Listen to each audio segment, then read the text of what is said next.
Zamanın, mekanın ve hatta ışığın henüz doğmadığı o mutlak başlangıç noktasının tam sınırında duruyoruz. Kozmosun bu büyük sessizliği bizi derin bir sorgulamaya çağırıyor. Bilim, her şeyin tek bir noktadan, büyük patlama Big Bang ile fışkırdığını söylerken, modern insan aklı o muazzam ilk saniyeden öncesini tutkuyla merak ediyor. Peki büyük parlamadan önce tam olarak ne vardı?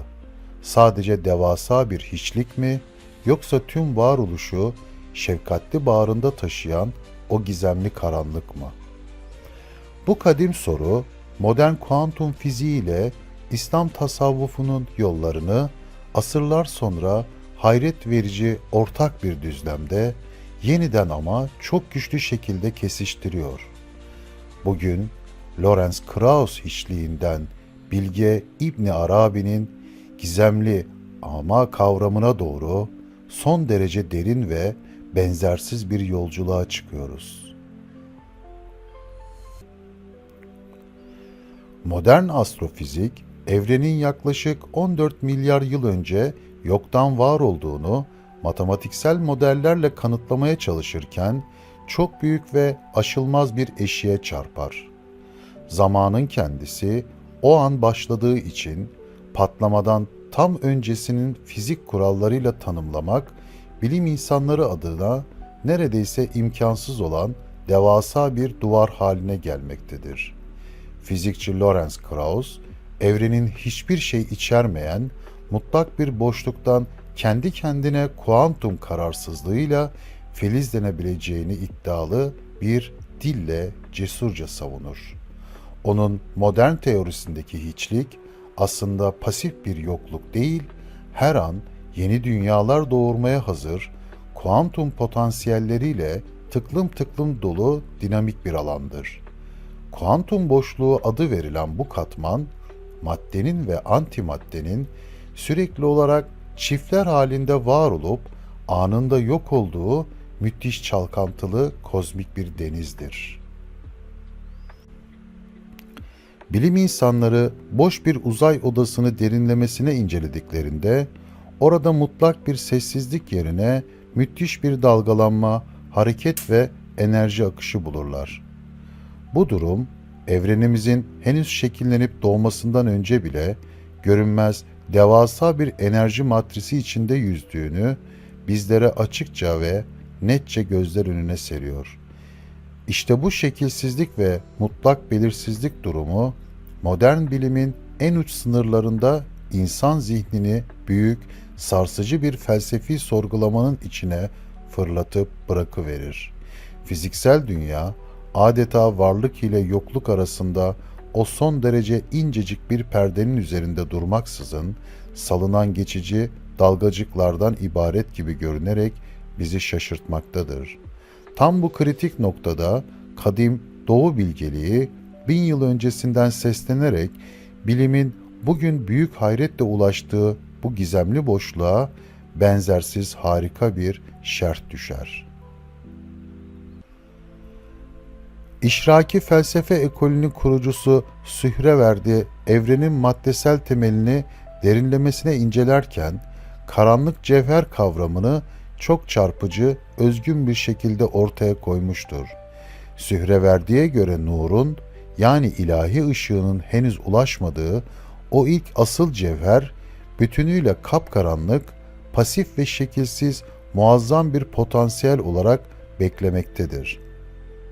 Bu karanlık cevher, tek başına mutlak bir hiçlik değil, ışığın dokunuşuyla birlikte her türlü formu sevinçle almaya hazır bekleyen, büyük, kutsal bir yaratılış rahmidir.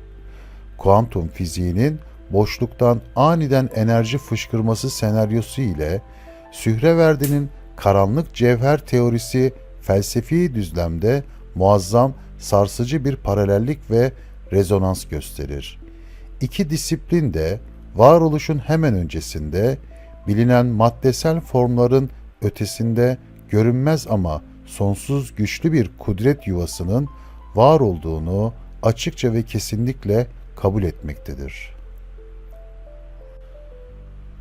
Fakat bu kadim felsefi düşünce zincirinin ulaştığı en zirve nokta, hiç kuşkusuz Şeyhü'l-Ekber İbni Arabi'nin benzersiz, büyüleyici ve derin metafizik sistemidir.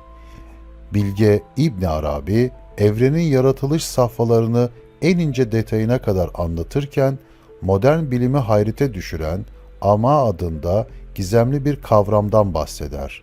Ama kavramı kelime anlamı olarak son derece yoğun, koyu, altı ve üstü tamamen boşluk olan gizemli, muazzam bir bulut veya sis tabakası demektir.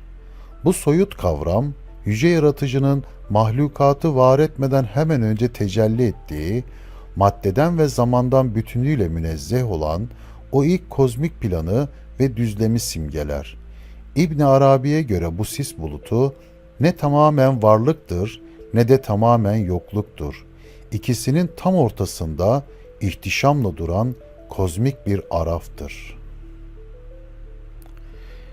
İşte bu harika tanım, kuantum mekaniğindeki dalga fonksiyonunun bilinçli bir gözlem yapılmadan önceki o belirsiz ve her olasılığı içeren eşsiz haline tam uyar.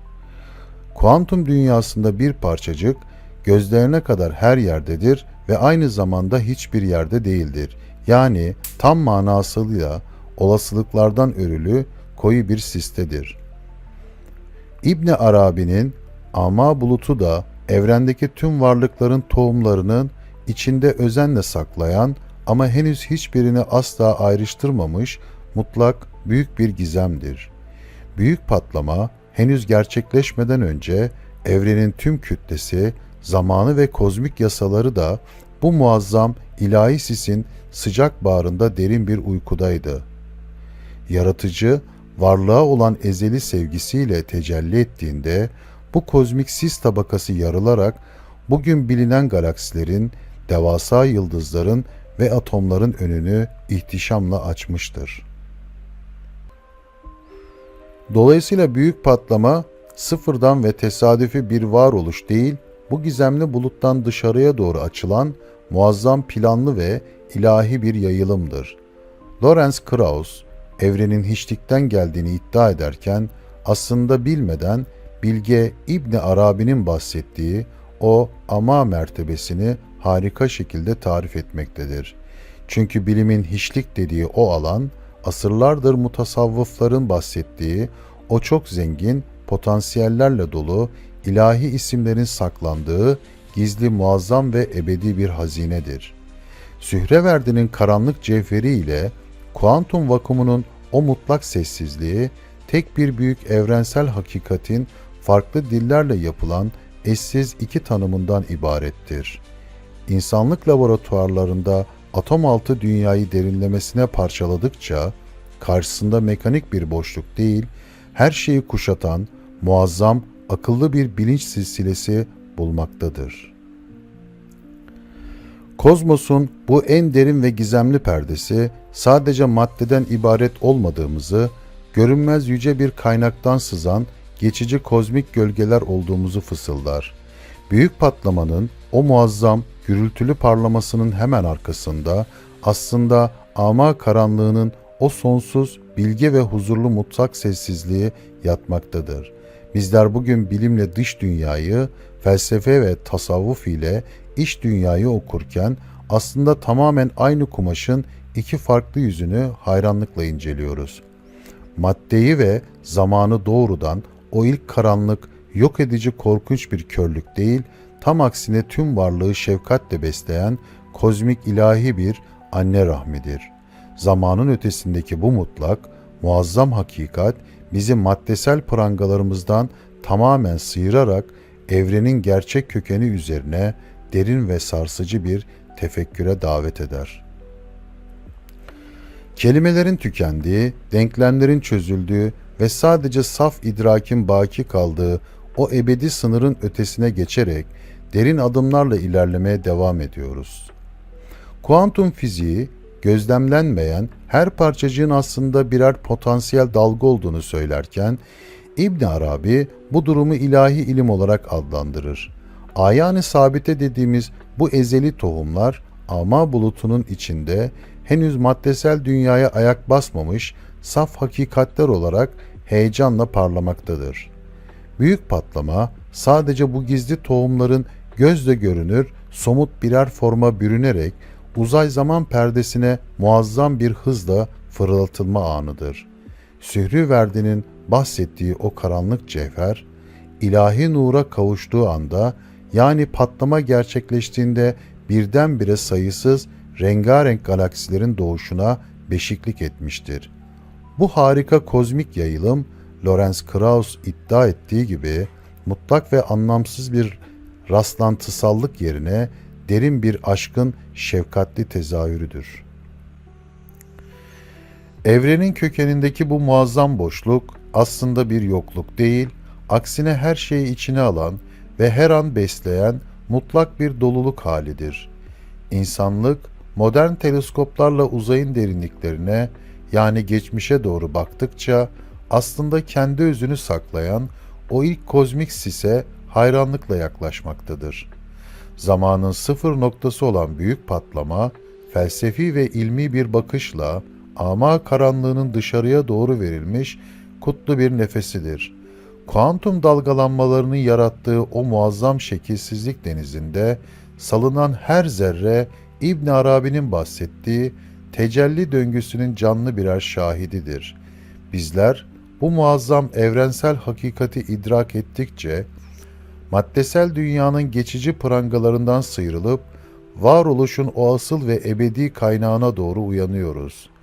Kozmosun en derin başlangıç hikayesi bize her birimizi aslında o ilk karanlık sis bulutunun içinde, yani yan yana durduğumuzu fısıldamaktadır. Ama bulutunun o sonsuz potansiyeli sadece geçmişte kalmış bir başlangıç değil, her an yenilenen muazzam bir tecelli akışının ta kendisidir. Kuantum fiziği bir parçacığın her an var olup yok olduğunu söylerken, İbn Arabi evrenin her an yeniden yaratıldığını hayretle vurgular. Dolayısıyla Lorenz Krauss bahsettiği o dalgalanan kuantum boşluğu, ilahi isimlerin evrendeki anlık, kesintisiz ve muazzam fırça darbelerinden başka bir şey değildir. Sühreverdi'nin karanlık cevher olarak nitelendirdiği bu maddesel rahim, her milisaniyede ilahi ışıkla yıkanarak yeni bir form kazanmakta ve görünür olmaktadır. Büyük patlama, milyarlarca yıl önce bir kez yaşanıp bitmiş kronolojik bir olay değil, şimdiki zamanda durmaksızın tekrarlanan kozmik bir nefestir. İnsan zihni, laboratuvarların soğuk duvarları arasında atom altını incelerken aslında varlığın o en mahrem, en gizemli perdesini büyük bir hayranlıkla aralamaktadır. Ama karanlığı bilinen anlamda korkutucu bir yoksunluk değil, aksine tüm ışıkları, renkleri ve hayatı içinde eriten ebedi bir nur kaynağıdır. Bizler bu kozmik sinemayı izleyen gözlemciler olarak her bir atomumuzda o ilk başlangıç sisinin kadim bilgi hafızasını gururla ve sadakatle taşıyoruz. Modern bilimin formüllerle ulaştığı o çalkantılı vakum sessizliği, tasavvuf ehlinin asırlardır kalbini dinleyerek ulaştığı o mutlak hayret makamı ile bütünüyle aynıdır. Kozmosun bu muazzam hikayesi, maddeden manaya uzanan o büyük köprüyü kurarak insanlığı sığ tartışmaların ötesinde evrensel bir hakikate doğru gururla davet eder. Zamanın ve mekanın ötesindeki o ilk ama bulutuna selam olsun. Çünkü tüm varoluş o şefkatli karanlığın ebedi bağrından doğmuştur. Ama bulutunun bu derin felsefi analizi modern insanı maddeci yanılgılardan kurtararak kozmosun gerçek özüyle ve bilinciyle buluşturan muazzam bir kapıdır. Kuantum mekaniği, gözlemcinin varlığı olmadan dalga fonksiyonunun çökmediğini kanıtlayarak bilinci denklemlerin tam merkezine, en kritik noktasına gururla yerleştirmiştir. Bilge İbni Arabi ise asırlar öncesinden seslenerek evrenin yaratılma amacının gizli bir hazinenin bilinme ve idrak edilme aşkı olduğunu açıkça ilan eder. Dolayısıyla büyük patlama ile başlayan o muazzam genişleme aslında ilahi bilincin kendi saklı güzelliklerini seyretmek için var ettiği devasa bir kozmik aynadır. Sühreverdi'nin karanlık cevheri, bilincin ve ışığın o şefkatli dokunuşuyla her an aydınlanarak cansız maddeden canlı düşünen ve hisseden varlıklara doğru muazzam şekilde evrilir. Lorenz Krauss, hiçlik adını verdiği o dinamik alan, aslında bu büyük aynanın arkasındaki karanlık sırlı ve gizemli katmandır.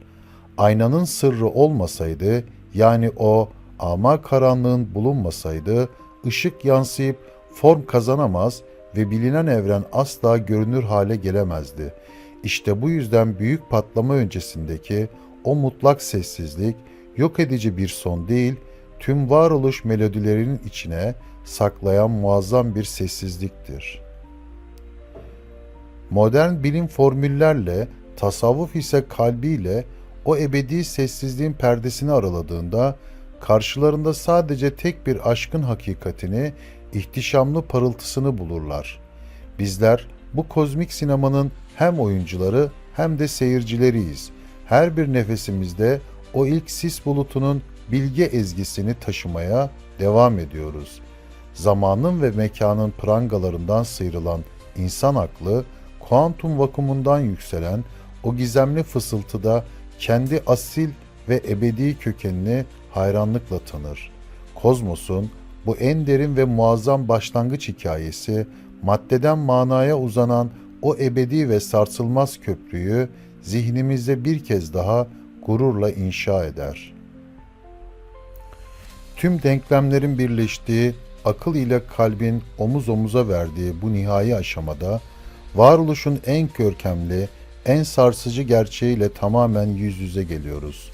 Kuantum mekaniğinin sınırlarında dolaşan, modern fizik ile asırlardır kalbin derinliklerinde gezinen İslam tasavvufu, ama kavramında muazzam bir şekilde kucaklaşmaktadır. İbn Arabi'nin bilinmek istedim diye tarif ettiği o ilahi iştiyak, bugün kuantum vakumundaki o yerinde duramayan, durmaksızın çalkalanan enerjinin tam karşılığıdır. Büyük patlama, o şefkatli ve bilge karanlığın kendi içindeki saklı hazineleri zaman ve mekan boyutunda gururla, ihtişamla ikram etme anıdır. Lorenz Krauss, hiçlikten bir evren tezi, aslında Sühreverdi'nin nur ile aydınlanan o gizemli karanlık cevher fikrine harika bir dayanak oluşturur.